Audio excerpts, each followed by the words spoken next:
The simplest thing we can do in music is to play or sing only one note. I am simply calling this one note to make things intuitive and clear about what we are hearing. I am completing my sound intervals, and I am defining sound intervals as a way to describe intervals absolutely independent of what they look like in a score. So let me make it clear that this is my name and not something you will hear about from other people or read in a book. The traditional name for one note is a unison, but why do we use the word unison if there is only one note? How can one note not be in unison with itself? The answer is that this traditional name is also used for playing the same note on two or more different keyboards, or two or more different instruments playing the same note, or two or more singers singing the same note. By now you get the idea.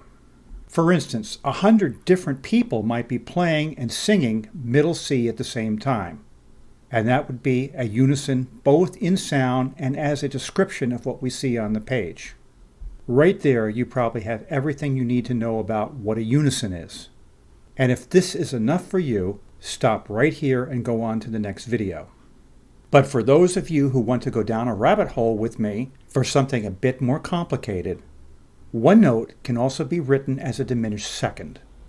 And unfortunately, now one note can no longer be called a unison even though it sounds the same, when that is not what we see in a score.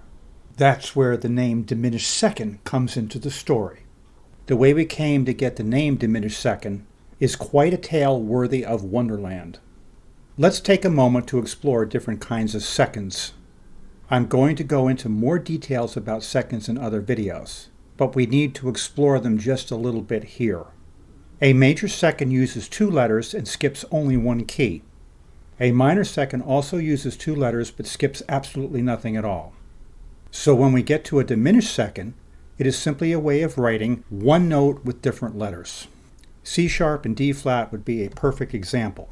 We normally would not write both of these at the same time because it is needlessly complicated. But we do frequently change over from one to the other in something called enharmonic transposition. That simply means, for example, that if I have just played a D-flat major chord and want to move to the minor version of that same chord, often I will rewrite the minor chord as C-sharp minor. And what that means is that when we hear those two chords, two of the three notes stay the same, only one moves.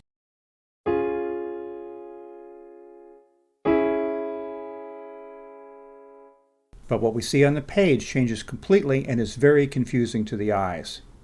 It is a perfect example of something that causes keyboard blindness because what we see conflicts with what we hear.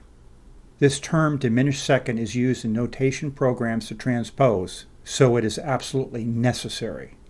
I use it hundreds of times every day of my life. At this point you may say, potato potato. A unison is still a unison even if we have bizarre spelling changes. And if this is your point of view, I totally understand. But a careful musician will use the term diminished second when there are two different names for the same note, so it really is important. Please don't forget to subscribe to my channel. Leave me comments about anything you like, comments about anything you would like to see in the future, and remember that I consider all suggestions.